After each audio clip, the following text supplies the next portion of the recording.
السلام علیکم dear second year, امید کرتی ہوں کہ آپ سب خیریت سے ہوں گے۔ آج کے لیکچر میں ہم نے لیسن 10 کو کمپلیٹ کرنا ہے۔ Lesson 10 the jewel of the word.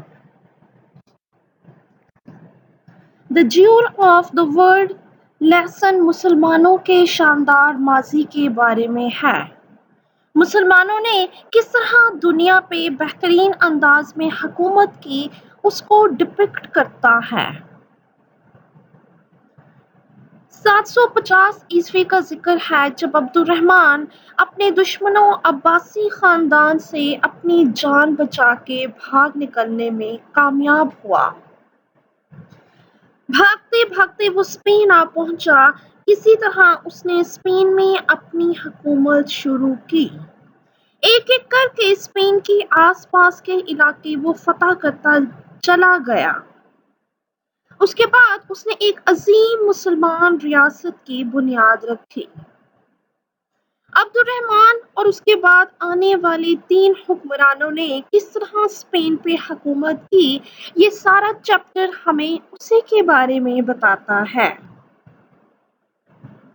مسلمانوں کی عظمت کی داستان ہے یہ چیپٹر۔ یہ چیپٹر ہمیں ہمارے اسلاف سے روشناس کرواتا ہے۔ آج کے لیکچر میں ہم نے چیپٹر کو وائنڈ اپ کرنا ہے، دیکھنا ہے کہ کس طرح عبد الرحمن اور اس کے بعد آنے والے حکمرانوں نے بہترین طریقے سے سلطنت کو سنبھالا۔ تو اب چل کے دیکھتے ہیں چیپٹر کی ٹیکسٹ۔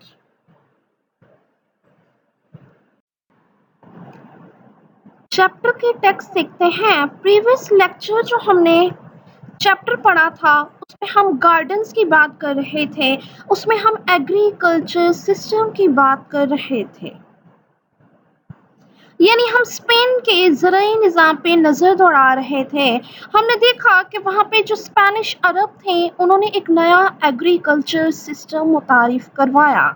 انہوں نے بہترین قسم کے بڑے بڑے باغات اگائے۔ انہی میں سے ایک باغ کا نام جینرا لائف تھا۔ وہ باغ بہت ہی مشہور و معروف تھا۔ اس پیراگراف میں اس باغ کے بارے میں جانیں گے، اس باغ کے بارے میں دیکھیں گے کہ اس گارڈن میں ایسا کیا تھا جس نے اسے مشہور و معروف کر دیا۔ The garden was in the form of an amphitheater۔ جو گارڈن تھا، جو باغ تھا جنرل لائف کا، اسپین میں وہ ایک اسٹیڈیم کی طرز پہ بنا ہوا تھا۔ There were extensive shades۔ بڑے بڑے سائے تھے۔ There were falling waters۔ پانی کی آبشاریں تھیں۔ Numerous cascades lost themselves among the flowers and other plants۔ بہت بڑا یہ باغ بنایا گیا، بڑے بڑے ستونوں پر مشتمل تھا۔ ایک اسٹیڈیم کی طرز پہ اسے بنایا گیا۔ بڑے بڑے کشادہ سائے تھے وہاں پہ، گرتے پانی کی آبشاریں تھیں۔ رائٹر کہتا ہے وہ آبشاریں، وہ پانی کا جو فلو تھا، بہتے بہتے پھولوں میں اور دوسرے پودوں میں گم ہو جاتا۔ یہ اس باغ کی خوبصورتی کا ذکر ہے، یعنی وہ باغ ہر طرح سے خوبصورت تھا، کشادہ بھی تھا، وہاں پہ سایہ بھی تھا، چھاؤں بھی ہوتی تھی، اس کے علاوہ پانی کی گرتی آبشاریں بھی موجود تھیں۔ یہی وجہ ہے کہ اسپین میں یہ باغ بہت مشہور و معروف تھا۔ جی اب دیکھتے ہیں نیکسٹ پیراگراف۔ اس پیراگراف میں بھی ہم انڈسٹریل اور ایگریکلچر سسٹم کے بارے میں بات کریں گے۔ سیکنڈ پوائنٹ دیکھتے ہیں، the industrial and agriculture products were more than their use۔ وہ ایرا جب عبد الرحمن سوم نے اسپین پہ حکومت کی، وہ ہر لحاظ سے ترقی یافتہ دور کہلاتا ہے۔ یہی وجہ ہے کہ صنعتی اور زرعی طور پر بھی اس وقت جو پروڈکٹس بنائی جاتی تھیں وہ اپنے ملک کے استعمال سے زیادہ ہوتی۔ انڈسٹریل اور ایگریکلچر فیلڈ میں بھی وہ ترقی کی بلندیوں کو چھو رہے تھے۔ کیوں کیونکہ انڈسٹریل اور ایگریکلچر پروڈکٹس ان کے اپنے ملک کے استعمال سے زیادہ تھیں تو وہ دوسرے ملکوں کو ایکسپورٹ کر کے پیسہ کمایا کرتے۔ Seville was one of the greatest port. ان کی بڑی بڑی بندرگاہوں میں سے ایک کا نام سیوائل ہے جس کے ذریعے وہ یہ تمام تر سامان ایکسپورٹ کیا کرتے۔ They exported many things۔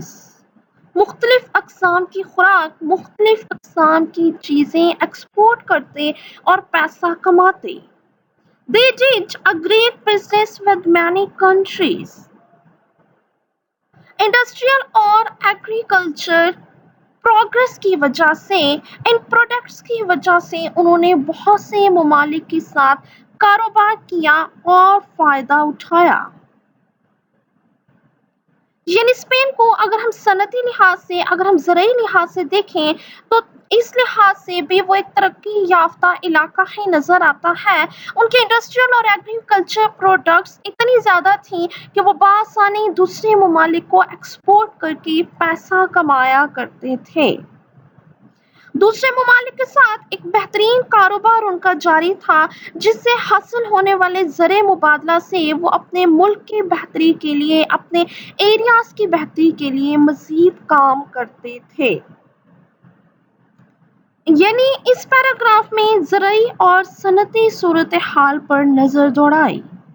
اب چل کے دیکھتے ہیں نیکسٹ پیراگراف۔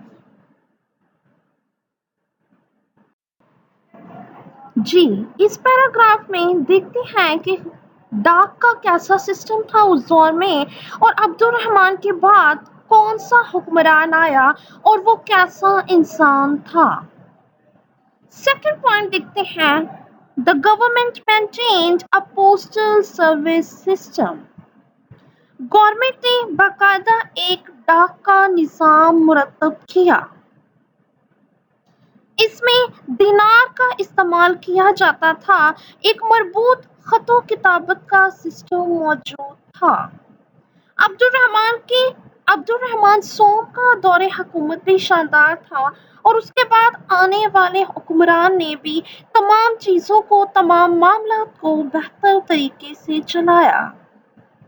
عبد الرحمن سوم کے بعد الحاکم وہاں کا حکمران ٹھہرا۔ Al-Hakim was a scholar۔ Al-Hakim ایک اسکالر تھا، تعلیم کا شہدائی شخص تھا وہ۔ یہی وجہ ہے کہ اس کے دور میں سب سے زیادہ توجہ تعلیم و تربیت پر دی گئی۔ اس نے سیاست اچھے سے کی لیکن زیادہ توجہ اس نے تعلیم پر دی۔ He laid foundation of 27 schools۔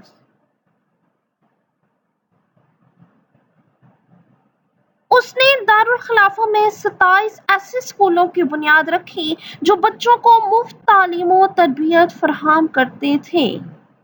Al-Hakim کا بس نہیں چلتا تھا کہ وہ تعلیم و ترقی کے لیے کیا کچھ کر ڈالے۔ اسی لیے اس نے دارالخلافہ کی بہتری کے لیے 27 مفت اسکولوں کا بنیاد رکھا۔ یہ اسکول بہترین تعلیم مہیا کرتے اور مفت بھی تھے۔ He upgraded University of Cordova۔ Capital of Spain Cordova میں اس نے جو یونیورسٹی تھی اس کو اپ گریڈ کیا، اسے ترقی دی۔ وہاں پہ مختلف ممالک کے طالب علم آتے اور تعلیم حاصل کرتے۔ He called professors from Asia۔ Asia کے مختلف علاقوں سے اس نے بڑے بڑے پروفیسرز کو وہاں پہ مدعو کیا اور ان کی تنخواہوں کے لیے الگ سے فنڈ مختص کیا۔ اس یونیورسٹی میں کئی قسم کے علوم و فنون سکھائے جاتے تھے۔ یعنی اس میں ہم نے گورنمنٹ کے پوسٹل سسٹم پہ نظر دوڑائی کہ گورنمنٹ نے ایک باقاعدہ ڈاک کا سسٹم مرتب کیا۔ عبد الرحمن سوم کا دور حکومت تو شاندار تھا ہی، اس کے بعد آنے والا الحاکم بھی اس سے کم نہ تھا۔ الحاکم تعلیم و تربیت کا شہدائی شخص تھا، اسی لیے اس نے تعلیم کی ترقی کے لیے بے حد اقدامات کیے۔